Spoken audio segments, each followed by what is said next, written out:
Good morning, everybody. It's good to see you folks from the New England Ag Businesses and Feed Alliance folks. And we've had Margaret on a few times already and talked about some of the ins and outs. And so glad that you folks could be with us. And Margaret, you want to lead off, and I don't know just exactly how you want witnesses to testify or talk to us, and welcome, and you can introduce the guest as we go through your presentation. All right. Thank you so much for having us this morning.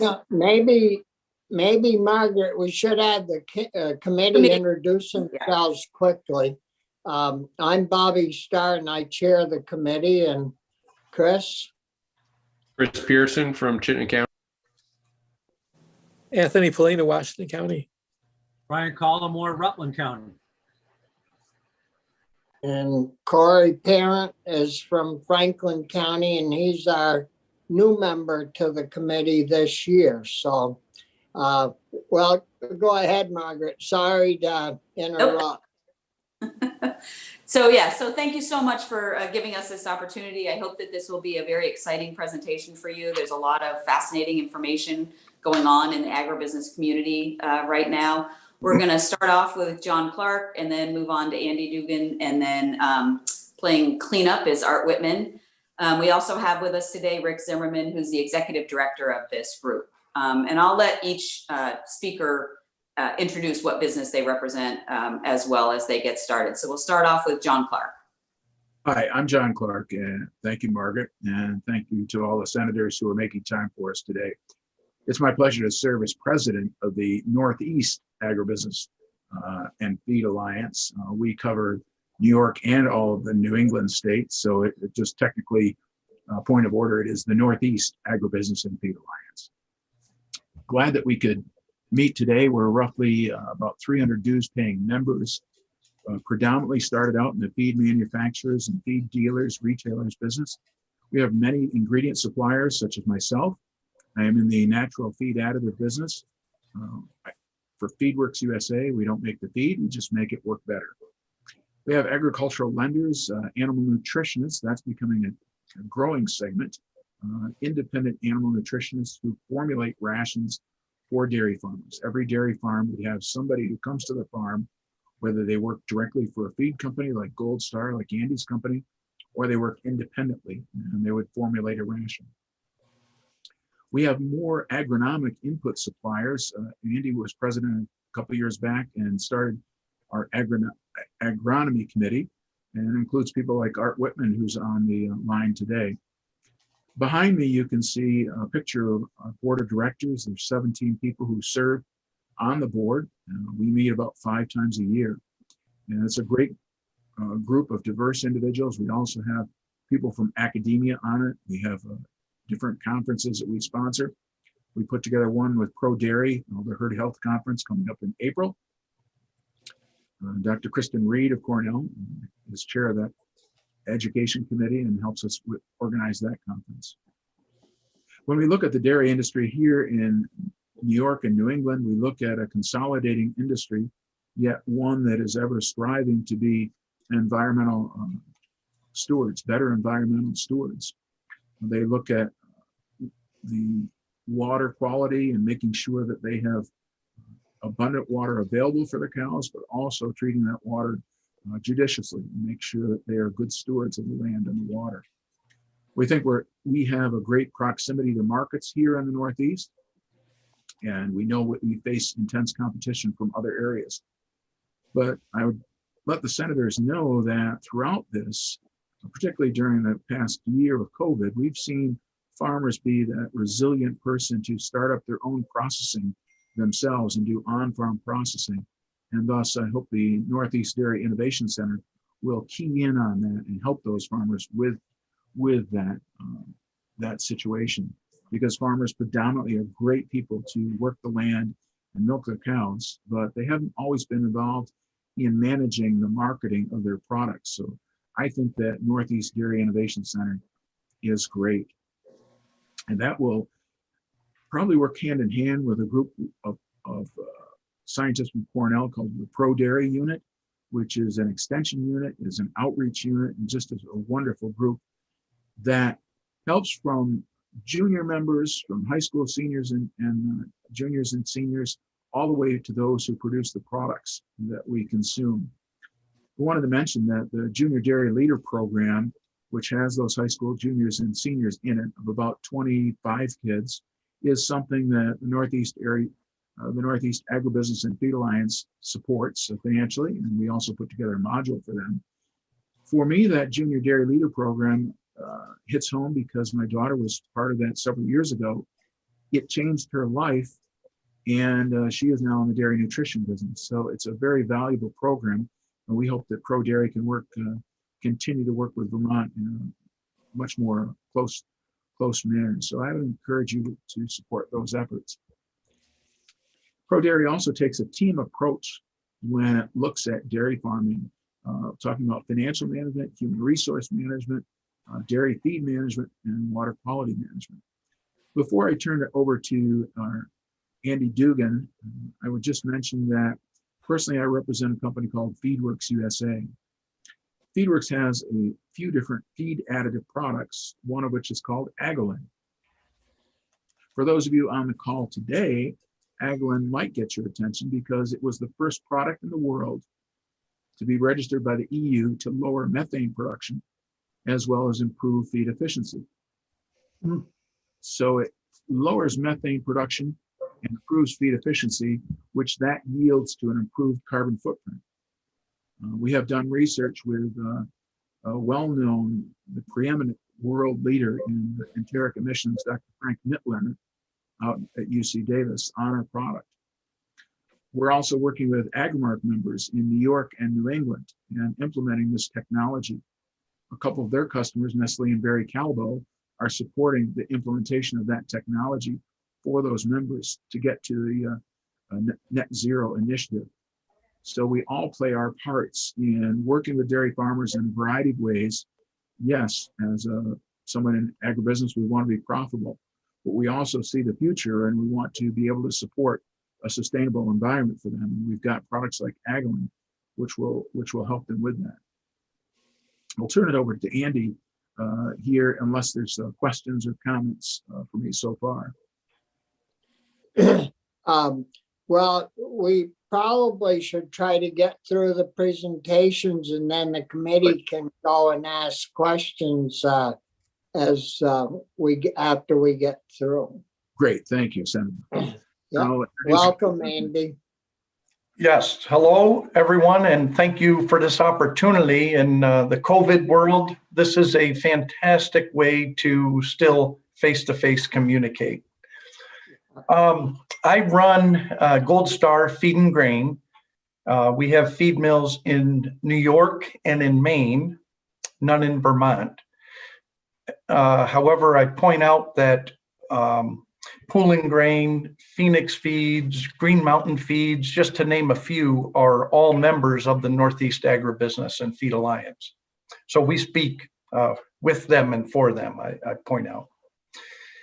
You know, you people would know the scope of the Vermont dairy feed industry better than I, but mostly feed companies inside the state and certainly some feed companies outside of the state would ship into Vermont because it's a great market. 135,000 cows, 675 farms, with a reasonably good average size farm.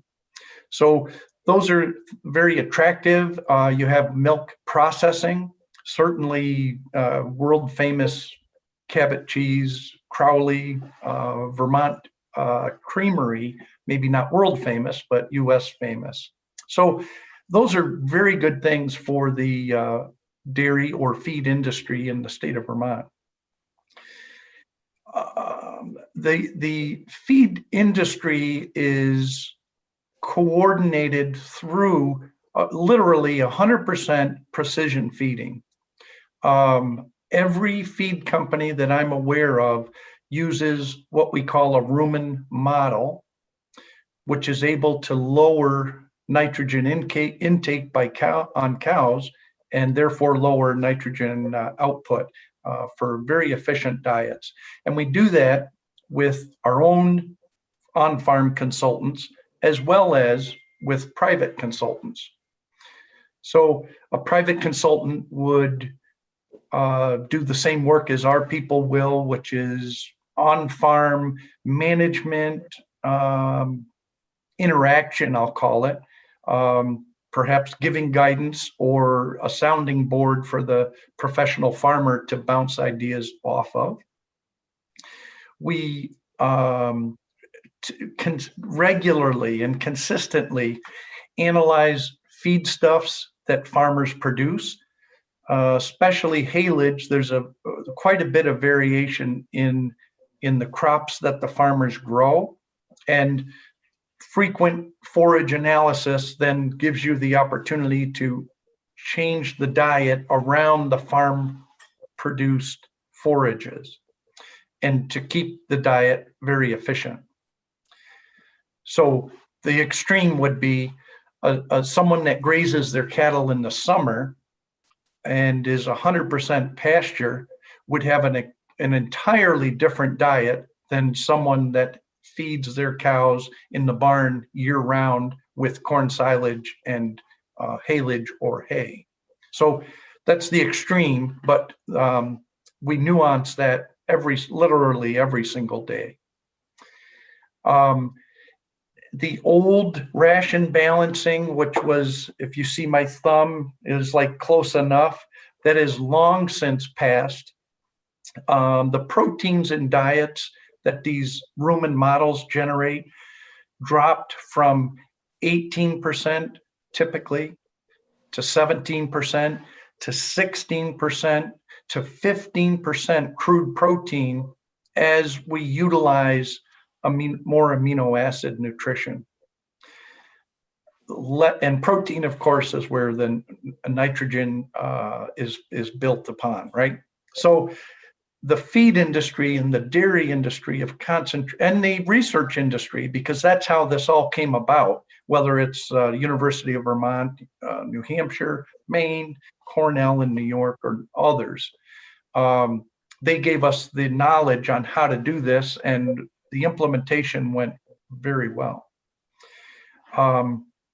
As our people are on the farm, they look for non-nutritional things like cow comfort, cow breeding, records analysis, something that in the old days, and if I say that is 10 or 15 years ago, another odd thing, phosphorus in cow diets used to be regularly balanced at 0.6%.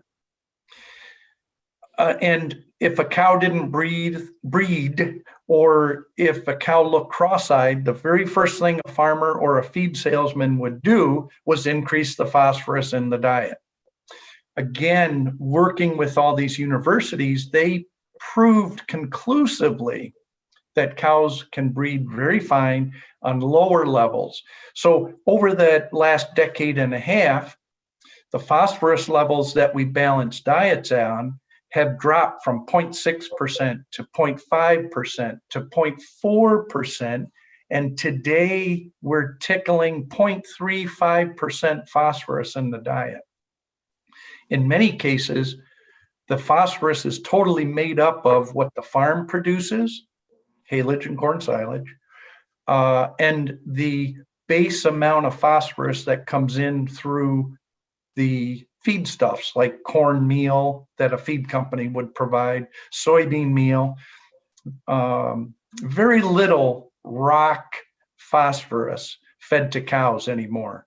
I used to get a trailer load every week, and now I get a trailer load of phosphorus every 5 to 6 weeks, right?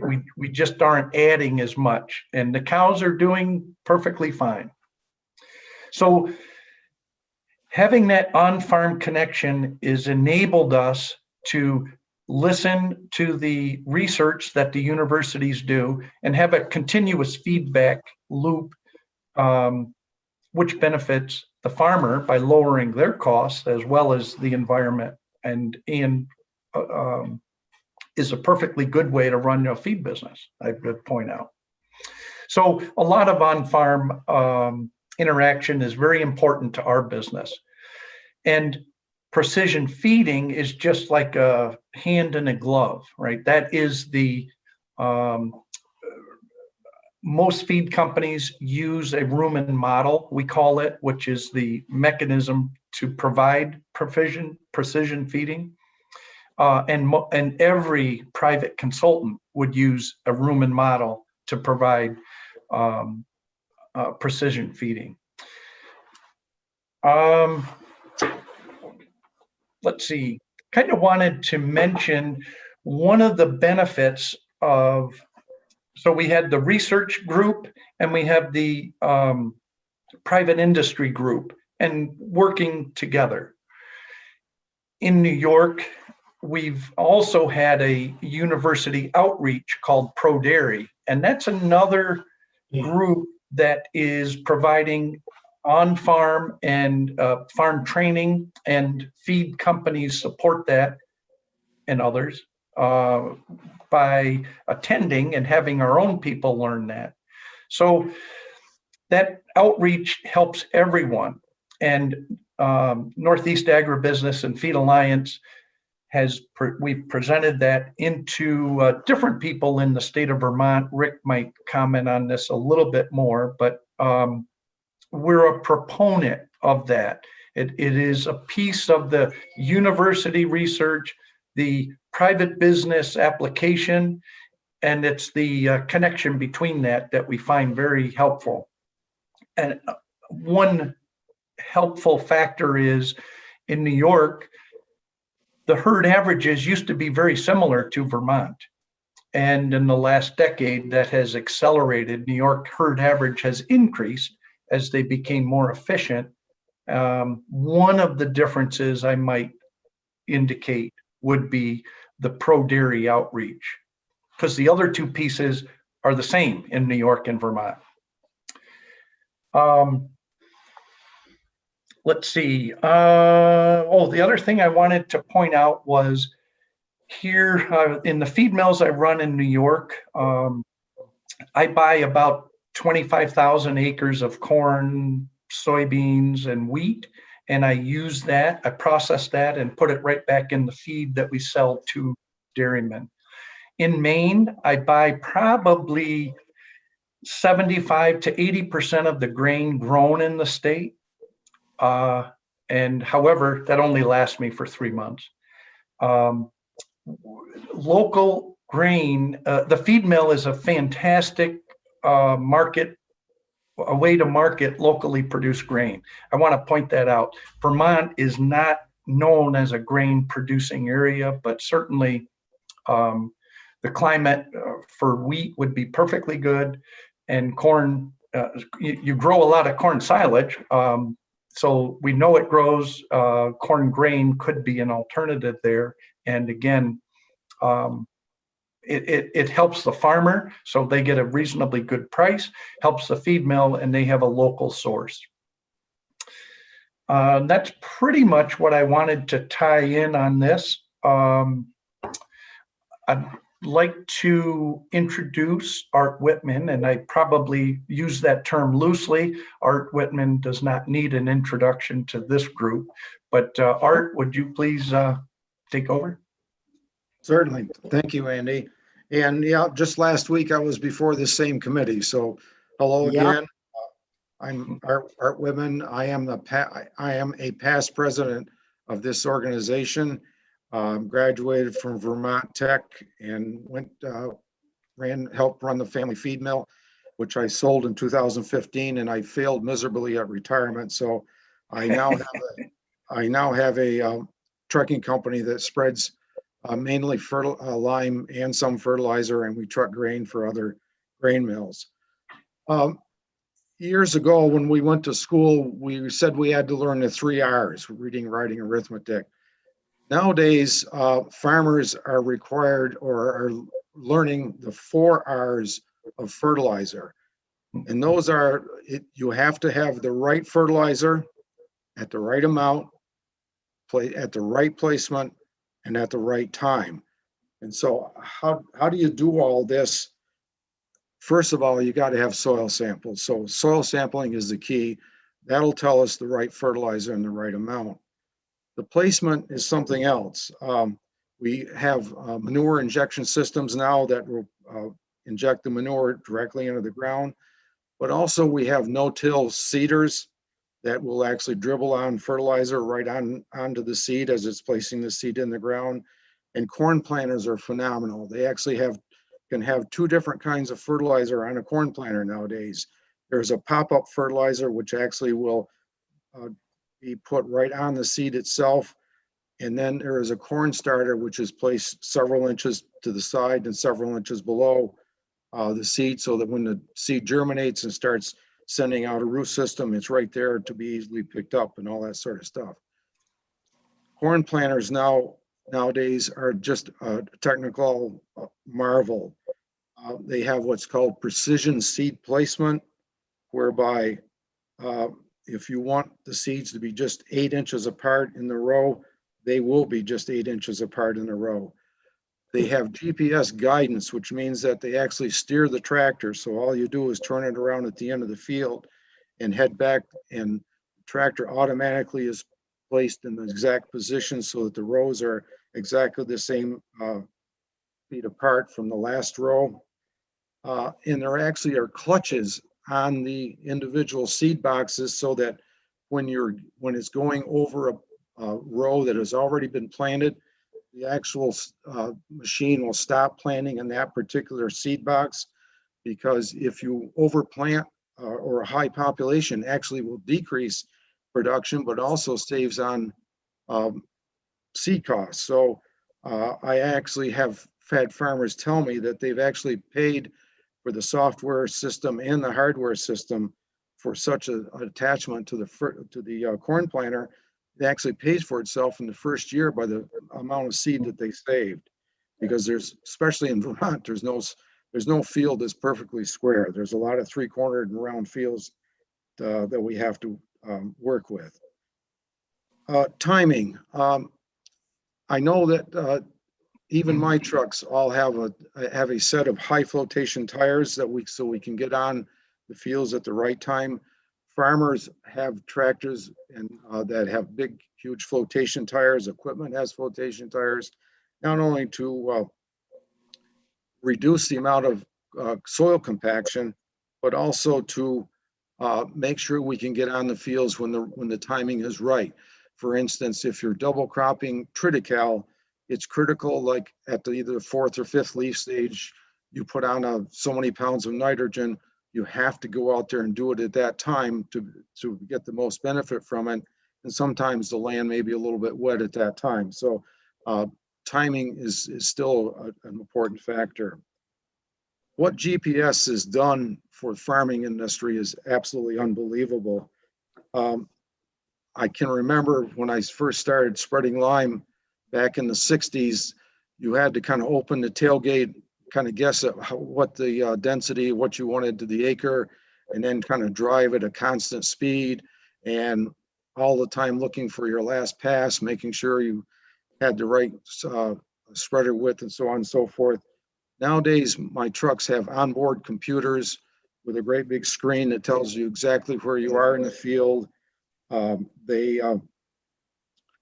will, if you have to come back to the field and with another load, they'll tell you exactly where you left off, and make sure there's no skips where you can start in again and continue on.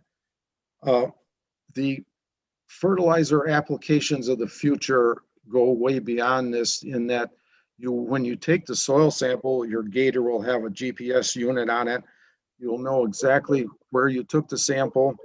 You then, after it's been analyzed, you will be downloaded into a software system that will download into the truck And the truck is not just a ordinary truck. Its truck has several compartments on it, with several different kinds of fertilizer in it.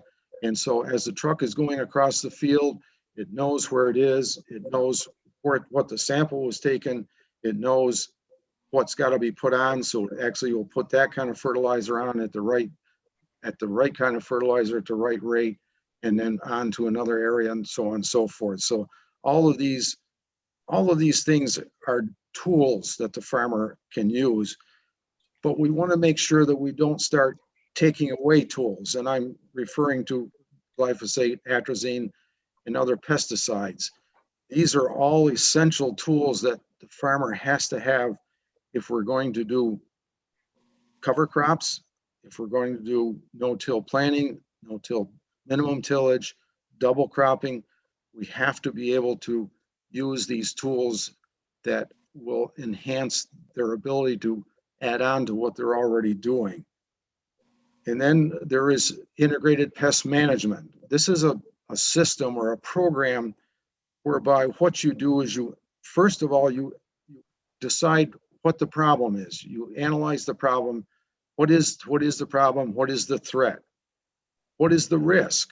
Is it going to wipe out my crop or just reduce it by a little bit? What's the economic return if I do something? Will it pay for itself? What is the environmental risk? And so on and so forth. And the last thing, and the most important, is you document what you do, and then you analyze whether it was the right decision or not, so you'll know how to make another decision in the future. All of this new technology and everything else is being really super enhanced by this genetic modifying of organisms, GMOs we call them.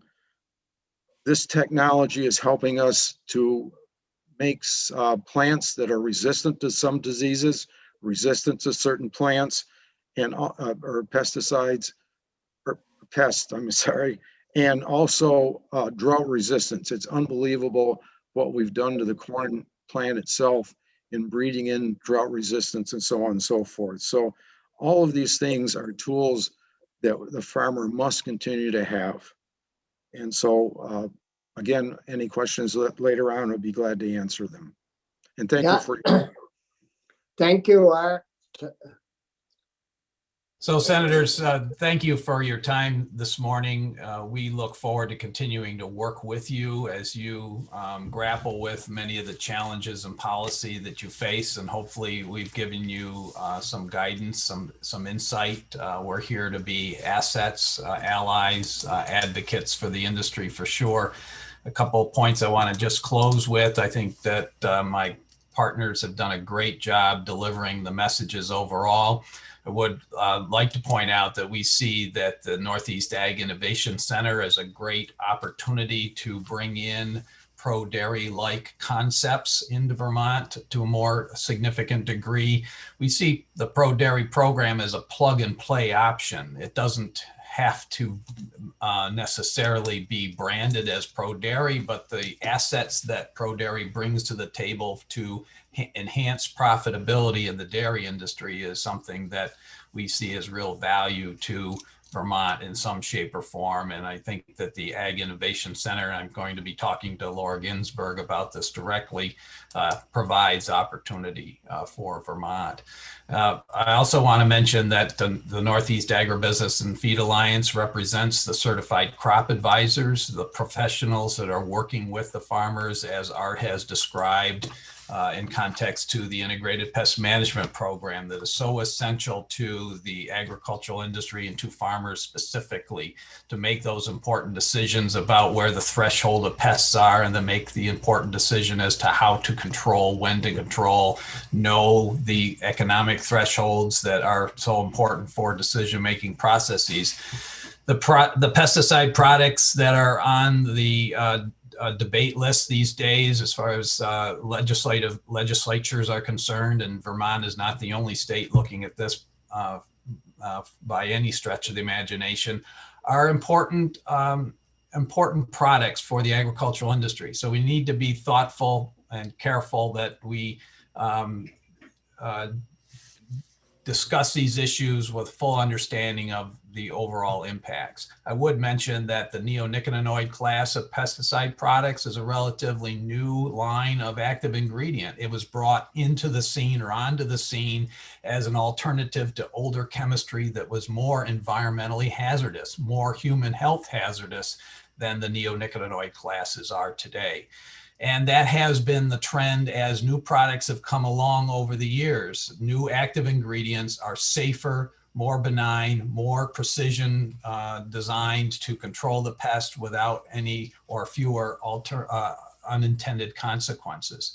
And so that's a good news story of how the industry has evolved. And we certainly want to make sure that that's carefully recognized within the discussions going forward as far as public policy is concerned. So thank you again. Margaret, anything further you want to throw into the mix? You're muted, Margaret. Yeah, I'm happy to take committee members' questions as well. But I also think one more thing I'd like to add is that most of the companies that produce today's pesticides are working on products that basically enhance the plant so that it protects itself, so that you no longer need an actual pesticide, but they enhance the plant's own kind of immune system, or get the plant to not have such a negative reaction to whatever the injury is that a pest is causing, or be able to grow in situations where they have a lot of weed pressure that doesn't bother the plant anymore, that it has all this weed pressure, that it can more efficiently take up nutrients and fight for the nutrients along with the weeds that are next to it. So the new generation of all of these products, you know, as Rick said, they're all trying to be more benign in their effect on the environment with every single new product that comes on. Yep. Well, thank you, guys. We have a question, Senator Collmore. Thank you, Mr. Chair. So Margaret, in this COVID era, I found it very interesting what you just said. So the pesticide industry, in essence, and I'll use an analogy, I'm not sure how accurate it'll be, is sort of giving the plant a vaccine, if you will. Yes. And in some kinds, we've always used things called inoculants on seeds, but now they're literally finding ways so that they can create these inoculants for those seeds to make that plant have a stronger immune system, or simply not care that it's had these incursions to itself. Senator, I would also suggest that through genetic engineering, we are creating the opportunity for the plants to be inoculated or defend against pests as well. That's an exciting whole realm. The gene editing element of genetic engineering, which is the newest generation of such, really has got some great, exciting, promising technologies coming forth, so that inevitably we will continue to be able to reduce pesticide applications because of this newly developed plant protection. Thank you both. That's Yeah. interesting. Thank you.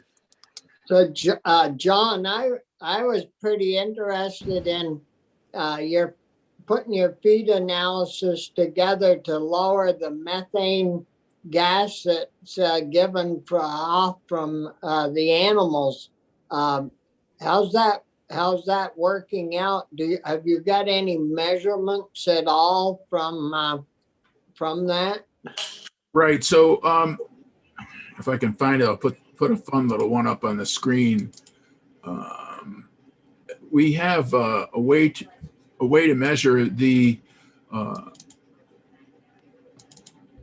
how the cow is producing methane, and we actually measure it in a different number of ways. Because we keep hearing about how farms are, a polluter from methane gases, and so that kind of intrigued me. So, for example, because one thing that you should take away from this, if you take nothing away from this, 95% of methane is eructated, not flatulated. So it's not from the south end of the cow. So 95% is belch. Okay. So anyone who talks about cow farts is talking about the wrong end of the cow. This was one technology we utilized here. They're gas tracker technologies. When we fed the product and we changed the methane, amount of methane that she emitted. This is one way in which we measured it. We put them in stalls to measure it. We used other systems. Here's a green stall that we put the cows through where we measured the methane. So yes, we can actually measure that, and we're saving maybe 10 to 18% to 20% of the methane. But what we're doing is, much like on the agronomic side of things, we're getting more efficient. When we feed the cow, instead of this off gas that methane is, it's just like a catalytic converter for a car. The more miles per gallon we get out of a gallon of gasoline, the less waste we have. So the more we're able to utilize that feed, the less methane we produce, if that, you understand that analogy. Yep. So that's working out good. If any of the rest of the committee has questions, just, raise your hand. I was also wondering, Andy, that you were talking about the phosphorus on farms and the amount that's going into feeds. Do you find many farms that are phosphorus deficient, so that when they order their feed, you have to add a little more phosphorus to their commercial feed that they buy, so it balances out the ration of the animals on that particular farm? Or because in Vermont, we've heard there's some farms that are deficient on phosphorus and others that have way too much. Great question, Senator Starr. When the reason the agronomy committee was formed in the Northeast Agribusiness and Feed Alliance was to produce a white paper on phosphorus. That was their charge. And it took about a year. It included way more information than I could have comprehended was out there. And we ended up with New York had very good data on phosphorus. So we created a white paper on phosphorus and have published in New York. We are in process to produce a white paper specific to Vermont. In fact, a draft came to me and Rick and others this morning. So it took us a little while to gather the information in Vermont, but we are creating that. And this is a long-winded answer to your question, Senator, but we never would just add phosphorus, right? So we require the farm consultant, which is could be a PhD nutritionist, could be a salesman, could be a private consultant, could be a veterinarian. We require them to create the ration that they want on the farm. And then we document that that is what we have made. So the key is to make sure the person creating the ration has the right information to make the right diet. A little bit of a long-winded answer, but I am totally excited about the initiative that we've taken to address the weaknesses and the strengths or improvements that we've seen in phosphorus. So we've published in New York, we will publish in Vermont, and we're working on a nitrogen paper too. So I'm just all excited because that was the charge I gave to the agronomy committee. Yeah.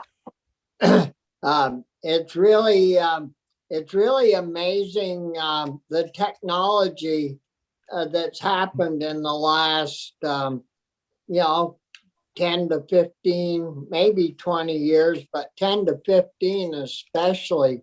And getting back to Art talking about the lime spreading and fertilizer spreading, 40 odd years ago when I got into the truck transportation business with my uncle, that was my first job, was to do lime and fertilizer. And And, it's really amazing the difference in, we all had the hopper bodies with a gate like Art was talking about. And if you had it sort of, you knew where 2 ton to the acre was or 3 ton, and you'd set your gate and away you would go. And it maybe it rained like heck before you got back. And well, I think I stopped right here on that field, and you'd kind of guess it off. And now you've got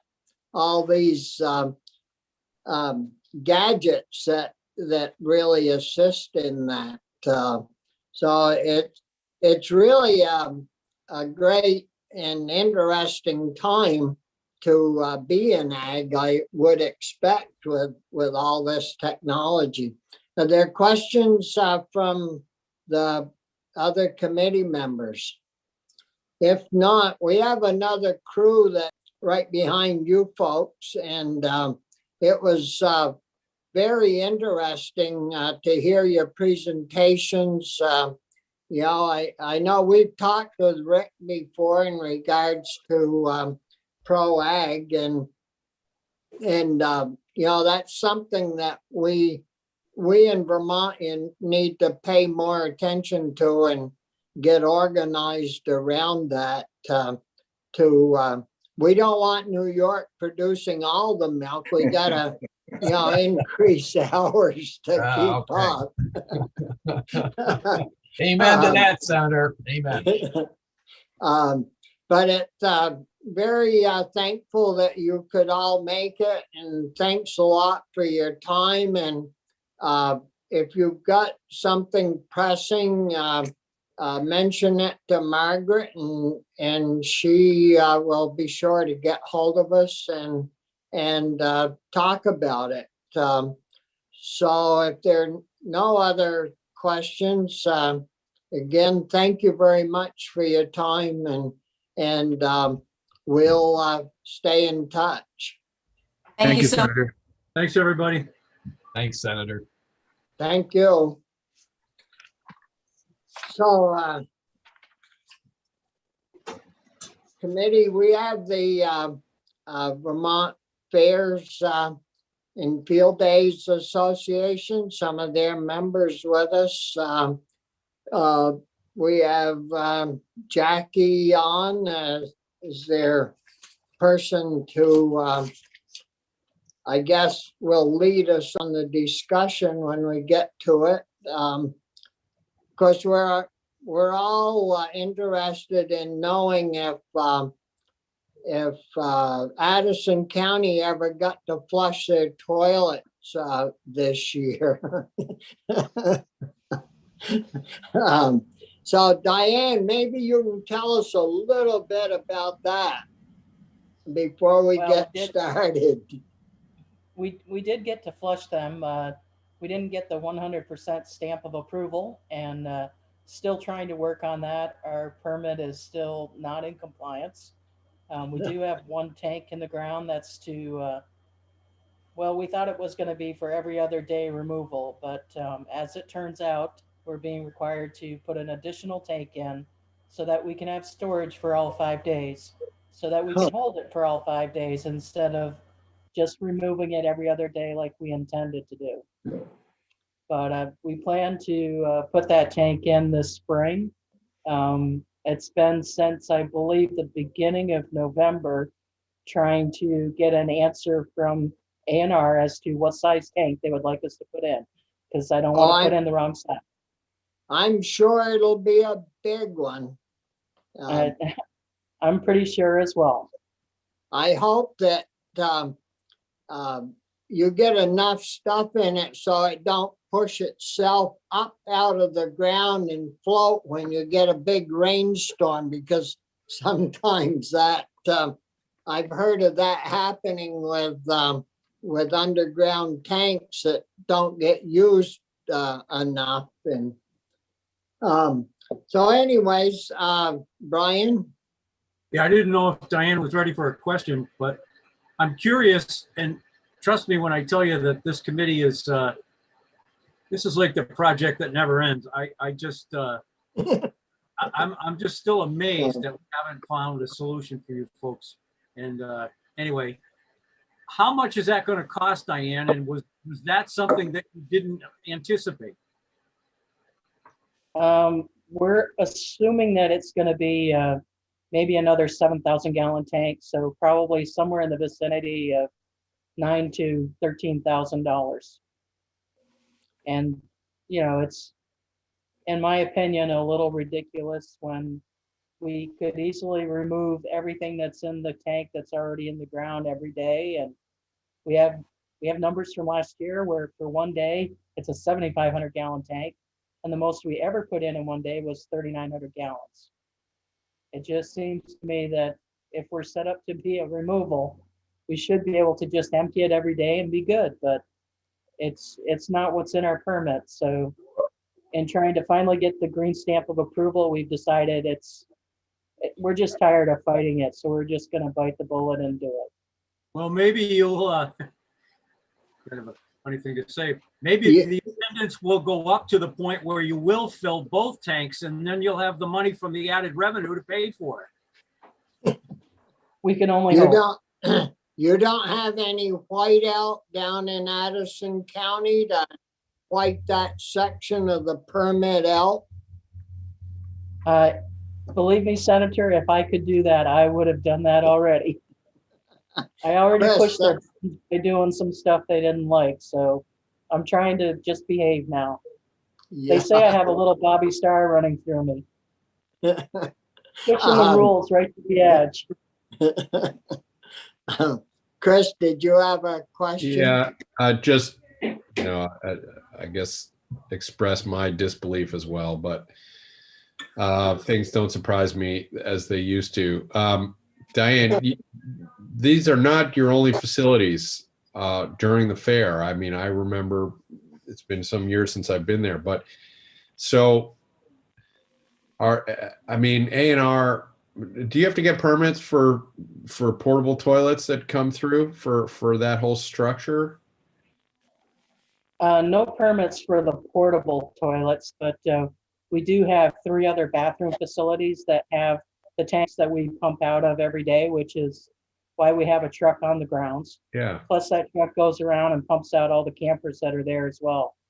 So, it just seems a little redundant not to just let us keep the level of the tank where it needs to be and just be done with it. But since they're able to write the rules of the stuff that you guys put together, they just figured you had a 14-day rule in there. And if our fair is 5 days, then we need to do all 5.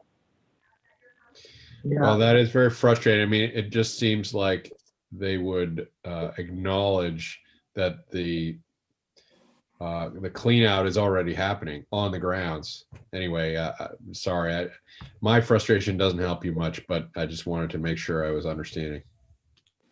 Well, I just want to make sure that we appreciate everything you did. It just seems that when you allow them to make the rules, it really, the bill you intended and the bill that they ended up giving us is not the same bill. Yeah. Well, we've spent considerable time on this, and I don't know if we helped her or not, but we tried to help, and we may not be done with this issue yet. But anyways, let's get started, and like to welcome Jackie and the rest of you folks to your presentation today. It's usually nice to have you in the committee rooms and get our little thing of maple syrup that we all enjoy and hear firsthand on the fair. So Jackie, I'll will turn it over to you, and you can introduce our guests, as you see fit, and we'll get started. Thank you, Senator Starr, and thank you, committee, for welcoming us. Yes, this is the 4th committee we've been to. We've been to both House and Senate institutions, and first word we got from Representative Emmons was, oh, we don't get our syrup. And then Senator Benning insisted that Mr. Lawrence personally deliver his nip because they live close enough together in Caledonia County. So we would there in person delivering these. Believe me, this is an awkward situation, but we certainly are making the best of it, and we do appreciate the time from your committee. We know you've been very supportive of everything that these folks have been doing over the years.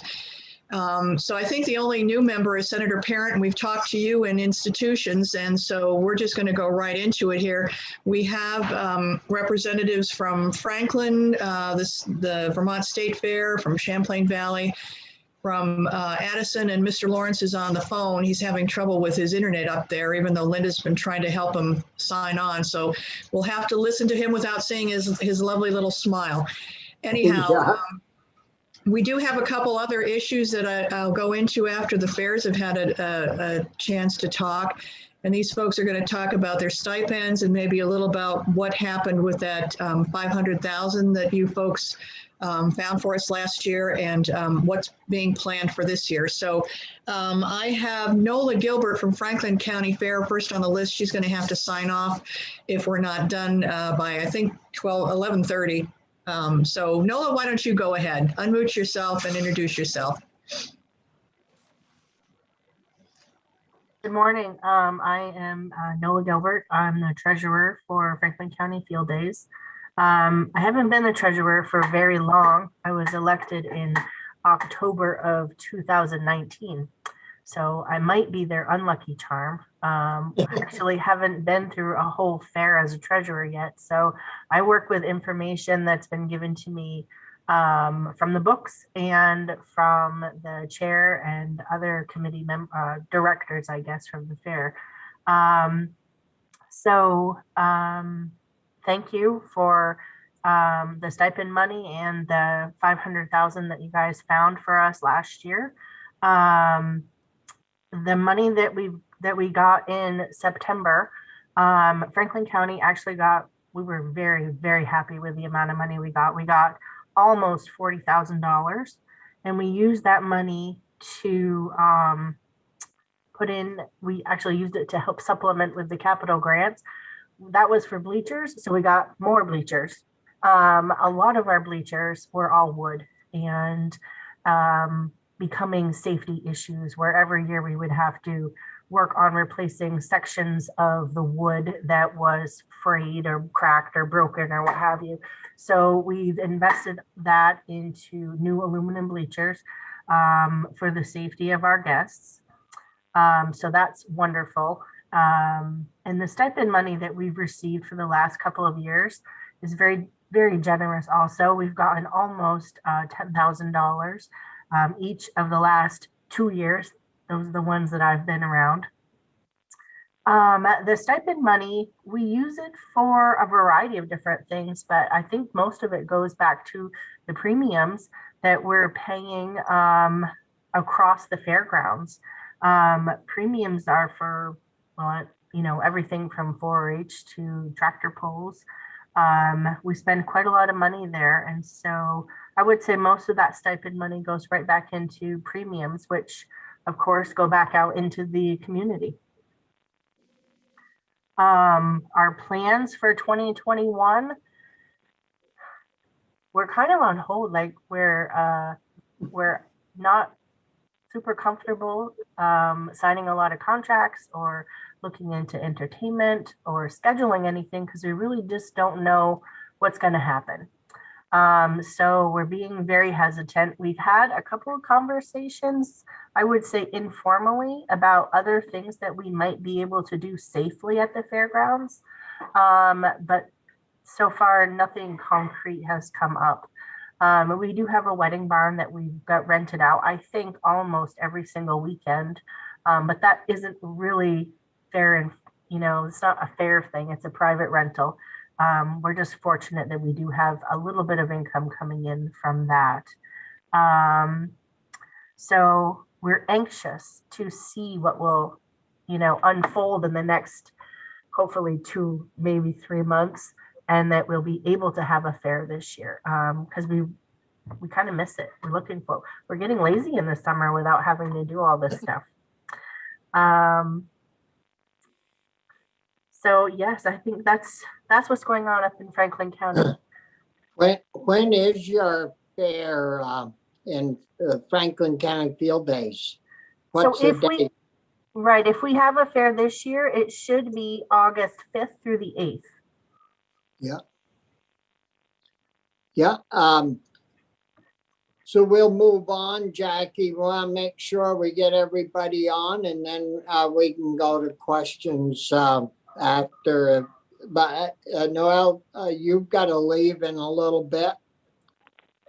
I think I can stay for another 15 or 20 minutes or so. It's just where I work, I have to do payroll, and I've got 55 people waiting for their paychecks, so I have to get that done today. Yeah. Well, we'll get back to you first. Okay. Thanks.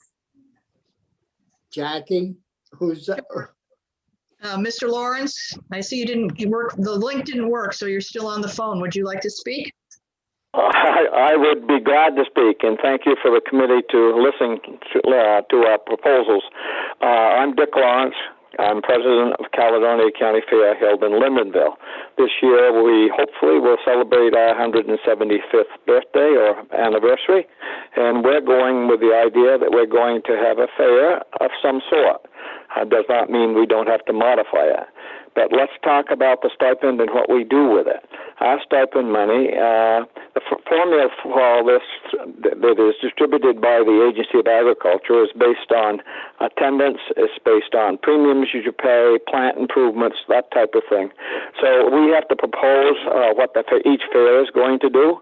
And just as an example, as was previously stated, premiums take up a good share of it, and it doesn't nearly cover the cost of premiums. We have premiums that go to horse pulls, horse shows, cattle shows, beef shows, ox pulls, all those things, including maple syrup and horse shows and 4-H. Those totals well exceed $30,000 for what Caledonia County puts out, and last year we received $11,000 in stipend money.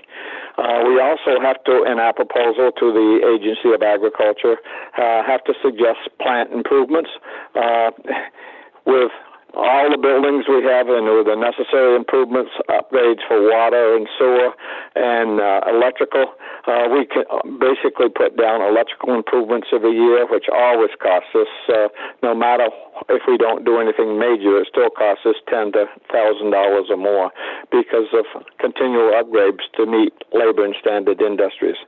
So that money is used for things that I have stated. The COVID money that we received basically went to cover the costs of operation for the year that we didn't have any income. We still have water rentals, electrical rentals. We always have to pay on demand, even if we don't use. You have to maintain the, the grounds, and we have 35 buildings on our grounds that need constant repair or upgrades. And another big thing that we continue to have, even though we don't have events, is insurance. Even though our insurance bill was not as much as normal, it was still well over $10,000 for what we had to pay for this last year just to have liability up there.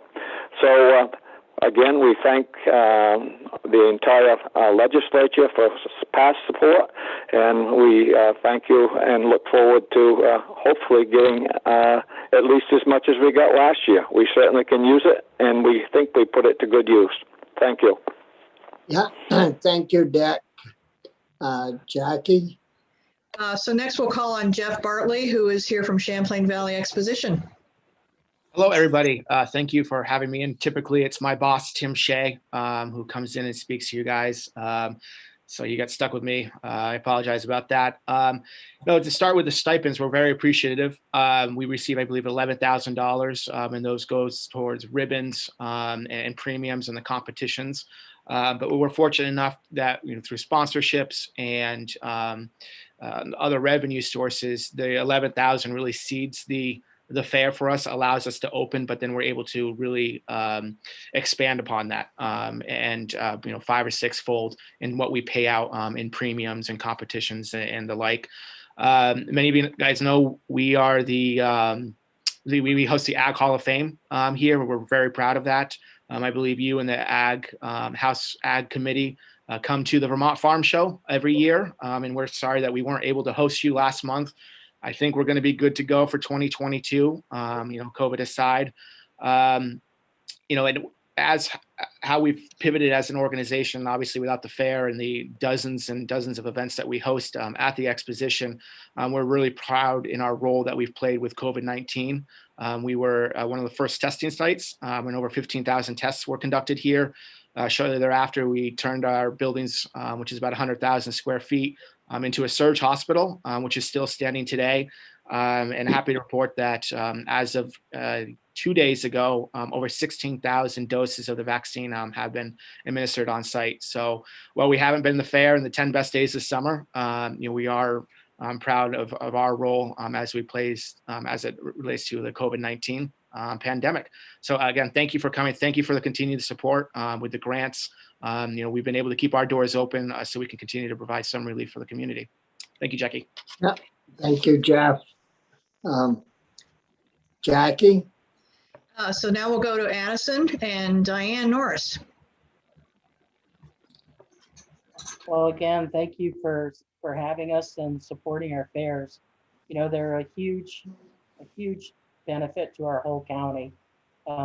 We tend to have somewhere in the vicinity of 60 to 70,000 people come through, and just really is the highlight of summer. Maybe not the 10 best days, but we think the 5 greatest days. That's a little plug in there for Champlain Valley. We use our stipend money again for mostly the startup money, and we like to get our envelopes that we're paying out premiums that first day. We like to have them all set up and ready to go so that it's not a big cramp to get it all done in that first day. So that's a huge part of getting it going. If we're lucky enough to have had a good fair the year before and already have that money set aside, then we tend to use that stipend money for ribbons. And we've been doing a lot of electrical stuff and doing a lot of light bulb changing, trying to be all LEDs and saving some money there. So always doing light upgrades. We have ever used it for bleachers in the past, flags, signage, bracelets that we use at the entry. We've done a little bit of ditching and culverts as making our entryway a little cleaner to get in. And we've used it in the past 10 years. We put some money into our antique area with it. And actually one year we bought a used skid steer. So it's a huge part of keeping us going and keeping everything afloat. As far as the added COVID money, what a blessing. Amen. It allowed us to, we had already set up to borrow $10,000 a month just to be able to pay bills. So we were able to pay back our loan, and right now we're still afloat. We're doing a couple of fundraising here locally and hope to be able to maybe make it to August without having to borrow more money. So if we have a fair, I think we'll be okay. And if we don't, please don't forget us when more COVID money comes in. Thank you for your support. It's a huge benefit to us. Yeah. Do we have someone else, Jackie? Yes, we have Robert Congdon from the Vermont State Fair down in Rutland. Yeah. Morning, Bob. Morning, everybody. Again, thank you for taking time to have us in and to hear from us. And again, I'm greatly appreciative for both the stipend and the COVID relief funds. We too were in a situation where we were wondering, looking at the books and looking at where things were going to go, where we were going to be, last fall. And like Diane just said, we were able to be afloat and be able to move forward with that COVID monies, because it was able to, backfill that general fund that had been being depleted all over the summer with just the normal expenses. And we do have some long-term liabilities that unfortunately I inherited from some past bad decisions, and we've been working many years to get back on track, and the COVID relief money kept us on track for that. So that was a big blessing to us, to the point that, you know, provided this year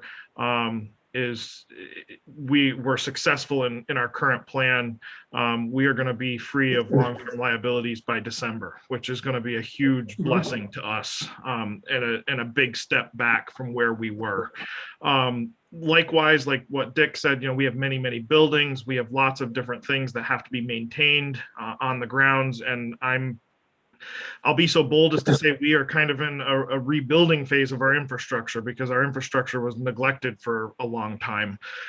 So we've had many projects which both the grants and the stipend money have supplemented and helped us to do, to get the grounds back in shape. We still have a long way to go, but we're making progress with those as well. We had to pivot rather quickly, like everybody else did this last summer with no fair. We did put in conjunction with the local theater down here in Rutland, we put in a drive-in, which of course there was some small costs with that because we had to build a screen and we had to do all of that. So stipend money came in helpful in that pivot that had to happen. And now we do have that screen as a permanent infrastructure on the ground so that we can use that in years to come. We also did, under the ACCD rules, we were able to have a few small horse shows that fell within the guidelines and fell within everything that we were allowed to do. So stipend money went to help to buy ribbons for those. And we also, we were one of the unique ones where our Constitution says we have to have something in the form of a fair, or the land reverts back to the original donors from 1846.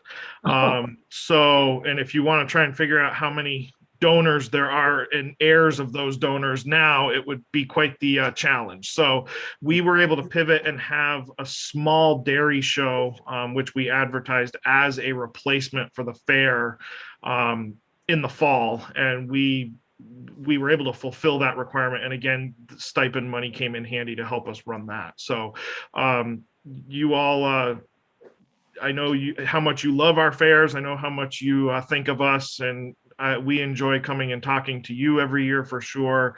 So I want to thank you as well for the continued support, and look forward to, hopefully we like Dick, have our fingers crossed. We'll see what happens in the next few months, but even under restrictions, it would be nice for us to be able to have some sort of a community event. So thank you to all of you. Yeah, thank you, Bob. It's good to hear that Rutland Fair is coming along in a positive direction, that's for sure. Senator Collmore. Thank you, Mr. Chair. And it's great to see all you folks again. It really kind of would have been nice to be in our cramped room at the State House, but such is not to be this year, at least.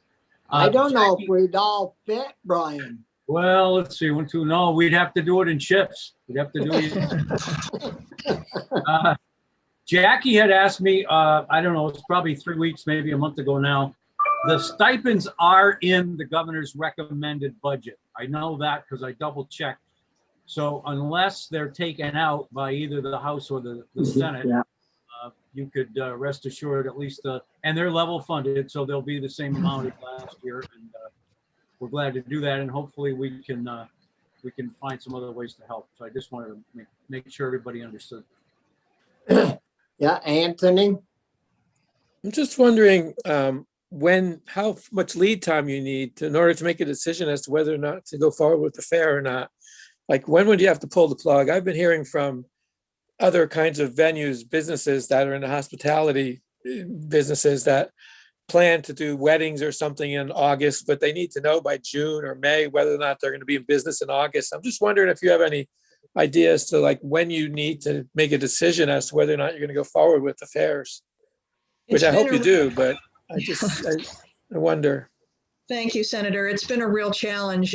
We've been meeting with Ted Brady over at ACCD, trying to and we're not the only events group that has been meeting with them, as you're well aware, trying to get them to make a decision, either a drop dead date or something. And right now we've heard two separate things. One is that they're going to decide by May. The other is that Mr. Brady told us on a call with all the fairs not to put your signature on anything that requires money if the event happens before September, which is everybody but two of our fairs.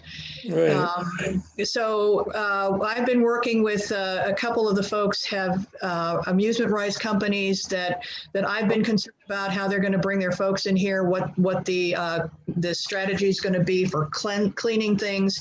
And so I've got information from New Hampshire, which still, by the way, hasn't made a decision on whether they're going to have their fairs or not. Also got information from New York. I've got information from Dreamland Amusement Rides, which has 3 fairs in this state, and also Straits, which does Champlain Valley Expo. And what I'm going to try to do this week is put a proposal together for the governor to say, look, these are what these companies are doing. These are what we hope to be able to do. And we'd really like to know sooner rather than later. I know, for example, Champlain Valley had a concert that was scheduled in September, and they've moved it till next year because of the fact that they would require a completely full grandstand to be able to pay for the concert. And with the way things currently are, it would be 6 feet apart unless you were a family member, and it would not be enough money to allow them to do that. So we're really trying to, I'm really trying on behalf of the fairs to put something together that we can propose to the governor that shows that we're going to be, that the groups that they work with that bring in a lot of the folks, which are the carnivals, the rides, and the games and such, and the food, because some of the carnies bring in their own food, that they have developed protocol that it looks like it's consistent with everything that we see across, at least with our 2 neighboring states, and that they come to a decision and let them do something. But right now we're hanging out there with everybody else.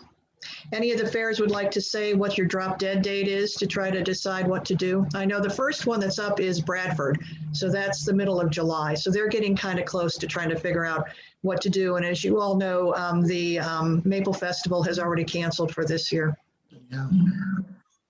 Robert, you have a drop dead date down in Rutland? I would say for us, I think I would agree with the sentiments about May really being, I think May is a pertinent month. I think if we get much beyond that, it becomes very difficult. The thing is that if, I guess I'll just chime in with this. If New York and New Hampshire allows their fairs to run under COVID guidelines, and we are not, basically, unfortunately, what that's going to mean is we've made holes in the carnival's schedules. And if they pick up another location in place of us because of that hole, we may all be in a very big world of hurt in a year to come, because if they sign a multi-year contract, we're not going to be able to get that carnival back. And when our dates had to be changed from Labor Day to where they are now, that was because of a carnival booking a date and we couldn't get another one. So I do have some fears if New York does run. And so our fair is sandwiched between 2 New York dates. So our carnival is in northern New York. They come to us, and then they go about 45 minutes over the border back to New York. And if we're the hole, so to speak, in that schedule, and they can pick somebody else up just over the border in New York, or pick something, in New Hampshire, and we lose them, that's going to be a big blow to us in a year to come. So. Yep. Chris? Hello? Well, you're right. did Dick want to comment? Mr. Lawrence, did you want to say something? Yeah, I was answering 2 phones when I listened to what was said. We are not, we're hoping that we're going to present something. We are the last part of August.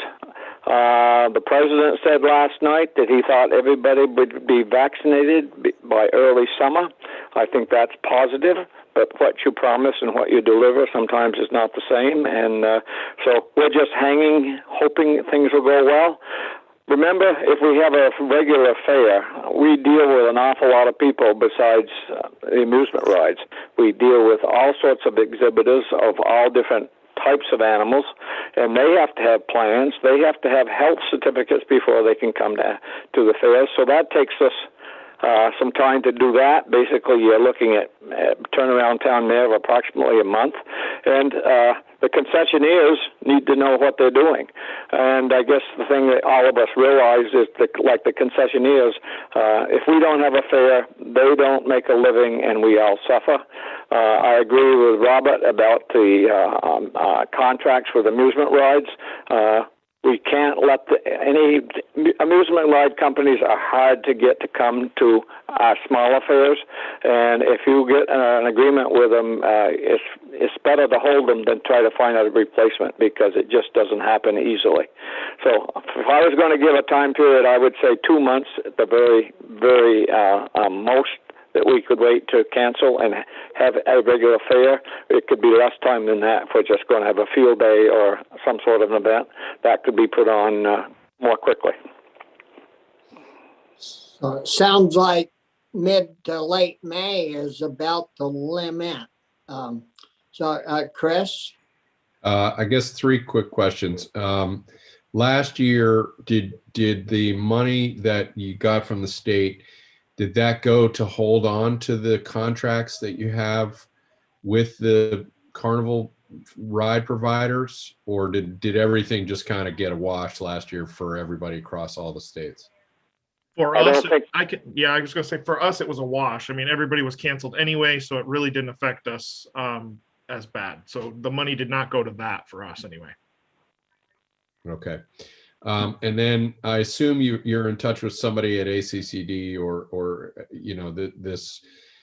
Okay. And you know, what I'm watching is the CDC is putting out updates about what it means to be vaccinated, right? They just updated that last week about what it means if you've had an exposure and you're already vaccinated and you don't have to quarantine. And so I'm sure, I know you're all watching that. Everybody is kind of trying to figure that out, but it's amazing. We've been waiting for a year for a vaccine, and now we're not quite sure what that means to be vaccinated.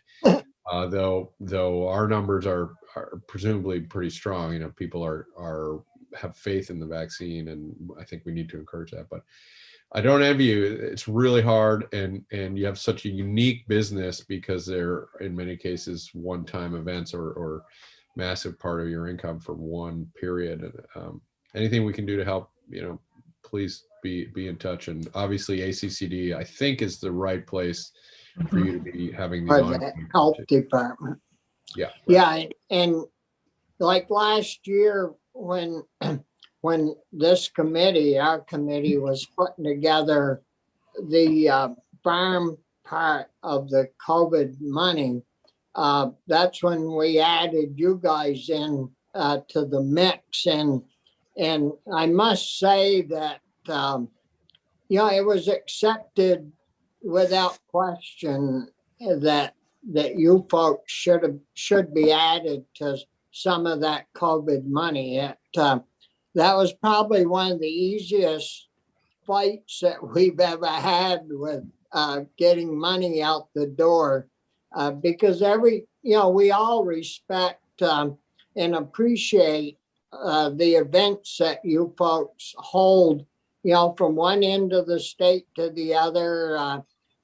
We know that a lot of our people, that's the only real social event they make it to in the year. And so if we, if we get fortunate and have some more money come through that we can work on to help, spread it around, we certainly won't forget you folks. No, that all worked very well. Maybe we should have tried to have gotten more, but I think we had some left over that because the way the program was set up, I think we had a little bit left over. I'm not sure. Well, I know all the 500,000 that we were blessed with from the legislature, and thank you all very much, was used to the penny. So Oh, it everybody, was good. yeah, oh yeah, everybody got something, and the Agency of Agriculture worked very quickly to turn that money around so that everybody received their check. I will say that on behalf of Champlain Valley Expo, that they were gracious enough that they ended up going through a grant through ACCD. So they left whatever they would have taken out of that 500,000 on the table for the rest of the fairs. So that worked out for them and for the other fairs that took part in dividing up that money. So that worked very well. We would rather be open this year and have you all visit Yeah. as opposed to trying to come back and have some more funds. But just in case we need to do that, we know that you folks have been very helpful and that you would listen. I do have a couple final comments, but I see Senator Polina has a question. Well, just a comment, really. You know, we get very few perks as legislators. We don't get benefits and whatnot. We don't get paid very well, but we do get those free tickets to the fairs, which is actually a highlight of the year for most of us. So just really appreciate that. It's really one of the few perks we get. It's a simple thing for us to do, but we really appreciate it because it's important for us to invite you onto the grounds. And I know some legislators go to multiple fairs, some only go to the fairs in your district, and that's fine because at least when we come in, you know what we're talking about, and you know that the lives that they're living and the decisions they have to make. So we're very happy to do that, and I've got a stack of envelopes ready to go just in case we send them out for this year, and we're hoping that we see you there this year. So a couple other closing comments I'd just like to make. So several of the fairs commented about lighting issues, and I want you to know that a lot of the fairs are updating their lighting and their electrical for safety reasons, and they've been working with Efficiency Vermont, so that has worked out very well. They've got some, I think Lamoille has gotten some grants to put in LED lighting around their grounds, and other fairs have worked with them. There are a couple of things that have come up as a surprise, and one of them was the huge report that came out from ANR on the sites that were listed as challenges with the 3-acre stormwater rule. 3 of these fairs have been caught up in that, and that was my miss as a lobbyist. I just never thought about it. But when you think of that rule, it had to do with impervious surfaces and roofs on buildings. So Champlain Valley Expo, Addison, and the Vermont State Fair are all on that huge list of places that need to do something with stormwater. Champlain Valley came out at 36 acres, excuse me, Jeff, of impervious surfaces at an estimated cost to fix of between $30,000 and $50,000. Diane's Fair, I'm sorry, per acre. Per acre, yeah, not flat out, just per acre. 30 to 50 per acre? Diane's you're talking $1 million. Yeah. 1.8. Diane's Fair, Addison Fair is 8 acres, and they have looked at ways, they've looked at consultants and engineering, and it was 30,000. Diane, do I have that wrong? Did you check the acreage? I did. It's 19.6. Okay, even worse than we thought. And Robert, do you know how many acres you've got listed? We're over 17. And we're, again, the same figure. We've had the first visit of the engineer looking at things. And again, you're looking at anywhere from 30 to 50,000 an acre. So of course, you got 13 acres, Robert? No, we have over 17.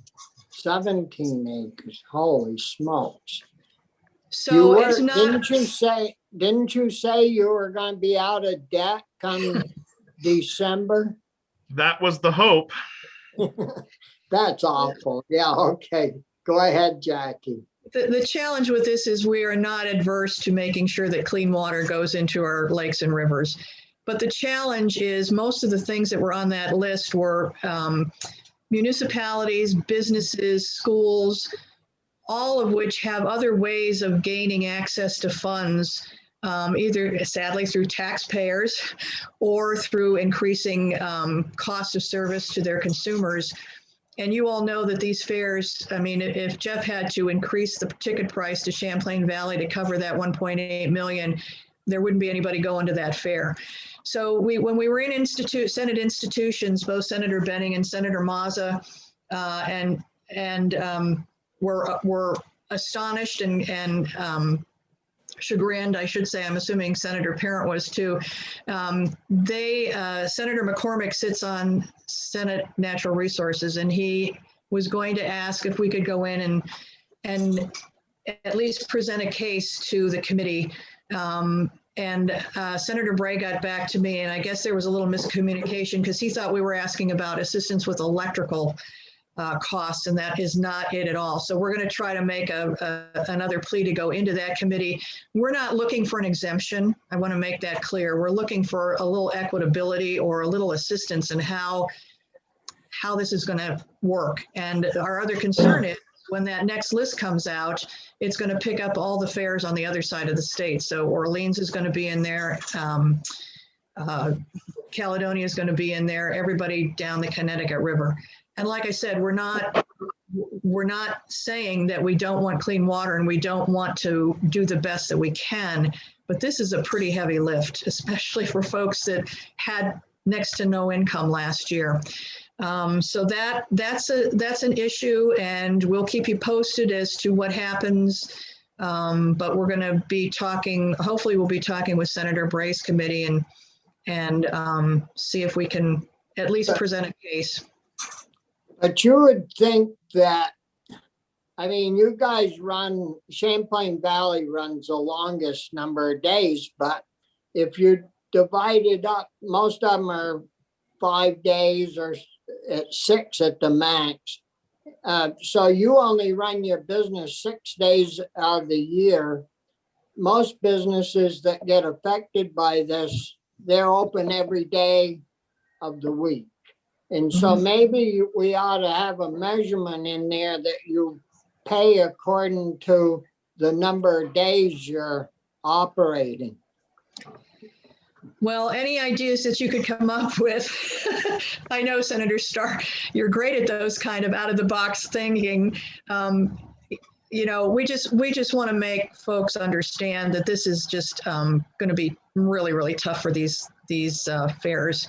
And certainly, as I said, we're not looking for an exemption. We're looking for equitableness in regards to how this is done.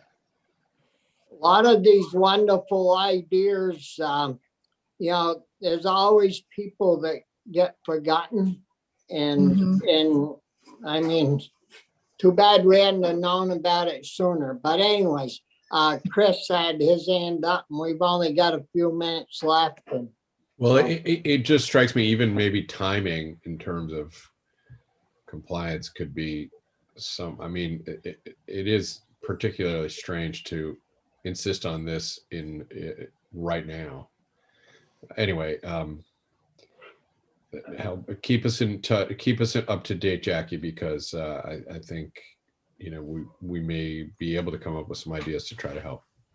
Thank you very much. I will, Senator Pearson. So other than that, I'll just leave you with, I know Caledonia and Vermont State Fair both, I believe, are trying to celebrate 175 years. I think Rutland's was last year and Dick's is this year. So we really want to see you on the fairgrounds this year. And as soon as we find out anything from the administration, we are working with Ted Brady. We will let you know by dropping those passes in your mailbox. And maybe if we know you're coming, we'll have your little nips for you when you get there so we can make it fair. How's that? That sounds good. Well, thanks a lot to all of you for your time this morning. It's very interesting to see how you did pivot, and it's good to hear that you're all still around and as our people, our constituents look forward to attending, and you're very important to the well-being of the state. So if there are no other questions. Again, Thank you thanks very much. a We really lot. appreciate it. Yeah, and Much appreciated. yeah, and Jackie, keep us informed on things as we move forward. I will definitely. Thank you very much. Yeah,